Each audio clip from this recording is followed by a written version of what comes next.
الحمدللہ رب العالمین والصلاة والسلام علی سید الانبیاء والمرسلین اما بعد فاعوذ باللہ من الشیطان الرجیم بسم اللہ الرحمن الرحیم۔ السلام علیکم تمام ناظرین، سبھی خیریت سے ہوں گے، ٹھیک ہوں گے، خوش ہوں گے۔ آج جس ٹاپک پر میں بات کروں گی وہ ایک بہت ہی اہم مسئلہ ہے جسے لوگ عام بات سمجھ کر نظر انداز کر دیتے ہیں، لیکن ایک مسلمان ہونے کی حیثیت سے ہم پر فرض ہے کہ ہم اگر صاحب نصاب ہیں تو ہم زکوٰۃ ادا کیا کریں۔ زکوٰۃ ادا کرنے کے لیے کوئی مخصوص مہینہ یا کوئی مخصوص وقت متعین نہیں ہے، بلکہ جب آپ کے مال پر ایک سال گزر جاتا ہے تو جس مہینے سال پورا ہوگا اسی مہینے آپ پر زکوٰۃ فرض ہو جائے گی۔ زکوٰۃ اسلام کے بنیادی ارکان میں سے ایک رکن ہے، حالانکہ یہ عبادت بدنیہ میں سے نہیں بلکہ ایک مالی عبادت ہے، چونکہ اسلام کا پہلا رکن توحید و رسالت ہے، اور توحید جب مکمل ہوگی جب دل تمام محبتوں سے خالی ہو کر ایک اللہ وحدہ لا شریک کا ہو کر رہ جائے، اور مال کی محبت ایک فطری چیز ہے۔ دل کو اس سے پاک و صاف کرنے کے لیے زکوٰۃ کا حکم دیا گیا اور اسے اسلام کے بنیادی ارکان میں شامل کیا گیا۔ قرآن مجید میں 20 مقام پر زکوٰۃ کو نماز کے ساتھ ذکر کیا گیا۔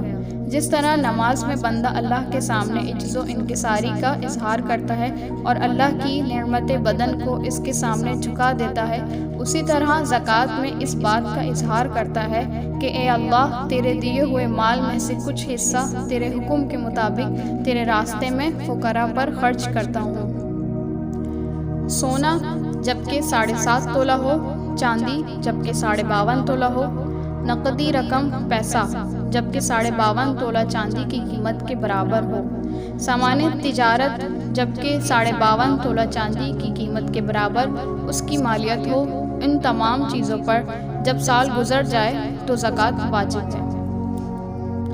اگر کسی کے پاس سونا 7.5 تولہ سے کم ہو، مثلاً 2 تولہ ہو یا 1.5 تولہ، اور ساتھ کچھ تھوڑی بہت نقدی ہو، خواہ 100 روپے ہی کیوں نہ ہو، تو 2 تولہ یا 1.5 تولے کی قیمت لگائے اور 100 روپے اس میں جمع کر کے اگر یہ مالیت 52.5 تولہ چاندی کے برابر ہو جائے تو سال گزرنے پر زکوٰۃ واجب ہے۔ زکوٰۃ کی کون سی قیمت معتبر ہوگی؟ مالیت اس دن کی معتبر ہوگی جس دن آپ زکوٰۃ کا حساب کر رہے ہیں۔ مثلاً ایک پلاٹ آپ نے 1 لاکھ روپے میں خریدا تھا اور آج اس پلاٹ کی قیمت 10 لاکھ ہو گئی۔ اب 10 لاکھ پر 2.5% کے حساب سے زکوٰۃ نکالی جائے گی، 1 لاکھ پر نہیں نکالی جائے گی۔ سامان تجارت میں قیمت فروخت کا اعتبار کیا جائے گا، نہ کہ قیمت خرید کا، یعنی تجارانہ قیمت کا اعتبار نہیں، بلکہ بازار میں عام گاہکوں کو جس قیمت پر چیز مہیا کی جاتی ہے وہ قیمت لگائی جائے گی، اور قیمت اس جگہ کی معتبر ہے جہاں پر مال ہے۔ مستحق زکوٰۃ کون لوگ ہیں؟ جن کی ملکیت میں 52.5 تولہ چاندی کی قیمت کے برابر ضرورت سے زائد سامان موجود نہ ہو۔ لہٰذا اگر کسی کے گھر میں ضرورت سے زائد سامان، مثلاً television, dish, radio, tape recorder وغیرہ اور استعمال نہ ہونے والے برتن اور ایسا فرنیچر جو سارا سال استعمال نہ ہو، اور ان کی مالیت 52.5 تولہ چاندی کی قیمت کی مقدار کو پہنچ جائے تو اس کو زکوٰۃ نہیں دی جا سکتی۔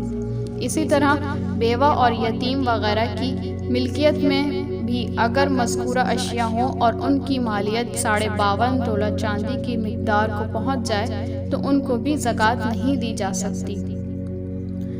کن رشتہ داروں کو زکوٰۃ دی جا سکتی ہے؟ تمام رشتہ داروں کو زکوٰۃ دے سکتے ہیں، صرف 2 رشتے ایسے ہیں جن کو زکوٰۃ نہیں دی جا سکتی۔ ایک ولادت کا رشتہ ہے، لہٰذا باپ بیٹے بیٹی کو زکوٰۃ نہیں دے سکتا، اور بیٹا یا بیٹی باپ کو زکوٰۃ نہیں دے سکتے۔ اسی طرح ماں بیٹے بیٹی کو، بیٹا بیٹی ماں کو، دادا دادی پوتے پوتی کو اور نانا نانی، اسی طرح نواسے اور نواسی کو نہیں دے سکتے۔ دوسرا نکاح کا رشتہ ہے، لہٰذا شوہر بیوی کو زکوٰۃ نہیں دے سکتا اور بیوی شوہر کو زکوٰۃ نہیں دے سکتی۔ ان کے علاوہ باقی تمام رشتوں میں زکوٰۃ دی جا سکتی ہے، مثلاً بھائی بہن، چچا، خالہ، پھپھی اور ماموں کو زکوٰۃ دی جا سکتی ہے، البتہ یہ ضرور دیکھ لیں کہ وہ مستحق زکوٰۃ ہوں اور صاحب نصاب نہ ہوں۔ بیوہ اور یتیم کو زکوٰۃ دینے کا حکم۔ بعض لوگ یہ سمجھتے ہیں کہ اگر کوئی خاتون بیوہ ہے تو اس کو زکوٰۃ ضرور دینی چاہیے، حالانکہ یہاں بھی شرط یہ ہے کہ وہ مستحق زکوٰۃ ہو اور صاحب نصاب نہ ہو۔ اگر بیوہ مستحق زکوٰۃ ہے تو اس کی مدد کرنا بڑی اچھی بات ہے، لیکن اگر ایک خاتون بیوہ ہے اور مستحق زکوٰۃ نہیں تو محض بیوہ ہونے کی وجہ سے مصرف زکوٰۃ نہیں بن سکتی۔ اسی طرح یتیم کو زکوٰۃ دینا اور اس کی مدد کرنا بہت اچھی بات ہے، لیکن یہ دیکھ کر زکوٰۃ دینی چاہیے کہ وہ مستحق زکوٰۃ ہو۔ لیکن اگر کوئی یتیم ہے مگر وہ مستحق زکوٰۃ نہیں ہے بلکہ صاحب نصاب ہے تو یتیم ہونے کے باوجود اس کو زکوٰۃ نہیں دی جا سکتی۔ زکوٰۃ و صدقات اور خاندان نبوت۔ رسول اللہ صلی اللہ علیہ وسلم نے فرمایا کہ یہ صدقات لوگوں کے مال و دولت کا میل کچیل ہے، اور وہ محمد صلی اللہ علیہ وسلم اور آل محمد صلی اللہ علیہ وسلم کے لیے حلال نہیں۔ اس حدیث میں زکوٰۃ و صدقات کو میل کچیل اس لحاظ سے کہا گیا ہے کہ جس طرح میل کچیل نکل جانے کے بعد ظاہری نظر میں صاف ہو جاتا ہے، اسی طرح زکوٰۃ نکلنے کے بعد باقی مال عند اللہ اور باطنی نظر میں پاک ہو جاتا ہے۔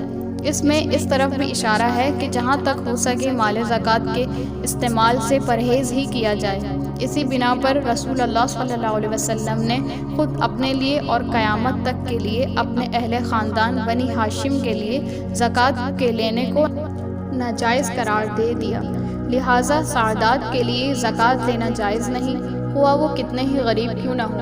اسی طرح صدقہ فطر، فدیہ، کفاروں کی رقم اور نظر مانا ہوا مال سید کو نہیں دیا جائے گا، البتہ نفل صدقات سے سعداد کے ساتھ بھرپور تعاون کرنا چاہیے، بڑا اجر ہے۔ تو ناظرین، یہ تھی آج کی ہماری انفارمیٹیو ویڈیو، امید کرتی ہوں کہ آپ سبھی کو پسند آئی ہوگی۔